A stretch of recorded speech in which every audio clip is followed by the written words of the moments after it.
Hello सगळ्यांना खूप खूप सकाळच्या शुभेच्छा आणि कोल्हापूर माय लाईफमध्ये सगळ्यांचं स्वागत आहे. आता सकाळी सकाळी मी थोडंसं माझा प्रायव्हेट टाईम असतो तो घालवण्यासाठी महालक्ष्मीला निघालेली आहे आणि शुक्रवार होता त्या दिवशी आणि मला महालक्ष्मी मंदिरात गेल्यावर कसं मी तिच्याशी बोलते, मला बरं वाटतं म्हणजे थोड्याशी तिच्याशी गप्पा मारल्या की.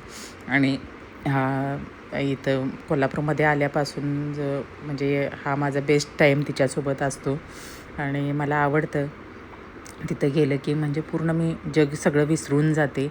आणि घरी आल्यानंतर मग दर्शन वगैरे घेऊन आल्यानंतर मेहंदी थोडीशी मिक्स केली. निपूर मेहंदी जी आहे ती पहिल्यापासून लावते आणि थोडंसं त्याच्यात कॉफी पाणी म्हणजे थोडंसं कॉफी पाणी उकळून घेतलं आणि ते टाकलं त्यामध्ये, एक 4 तास भिजू दिली आणि त्यानंतर लावली मग संध्याकाळी. आणि शॅम्पूनं धुवून नाही टाकायची आहे ज्या वेळेला ते, कारण ते कंडिशनर होतं चांगलं आपल्याला केसांना मेहंदी म्हणजे. आणि संध्याकाळी चांगले केस धुवून टाकले आणि केस धुतल्यानंतर शॅम्पूनं नाही धुवायचे, नुसतेच धुवून टाकायचे तसेच पाण्याने. आणि दुसऱ्या दिवशी मग आपण थोडंसं कोमट तेल करायचं आणि जे केसांना थोडीशी मसाज करायची 10 ते 15 मिनटं. जे मी आयुर्वेदिक तेल दाखवलं आहे त्याप्रमाणे जरी केलं तरी खूप केसांना ग्रोथ आणि चांगले होतात, केस गळती पण थांबते. आणि त्या पद्धतीनं पूर्ण कोमट करून आपण केसांना लावायचं आहे.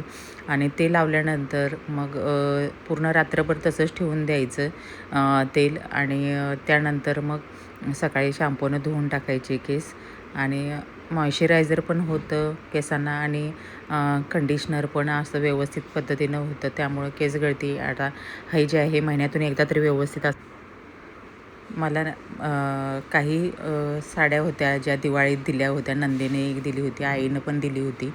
आणि आता म्हटलं पाडवा सण वगैरे हे सगळं येत आहे समोर, तर म्हटलं चला त्या साड्यांना फॉल बिडिंग आणि हे सगळं करायला देऊन येऊया, कारण नंतर एकदा पुन्हा नंतर मिळत नाहीत.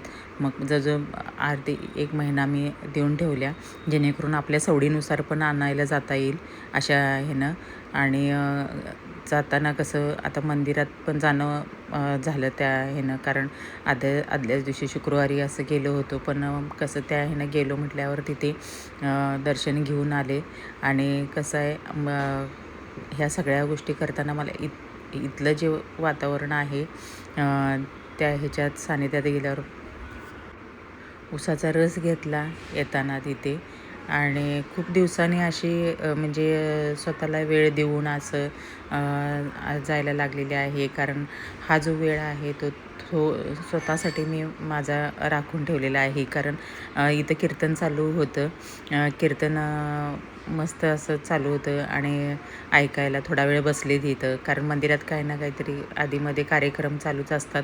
आणि कधी कधी नियोजनित नसतानाही असं काही म्हणजे ऐकायला मिळतं, कानावर बरं वाटतं. आणि परत रिटर्न निघाले. मग ह्यांचा तोवर कॉल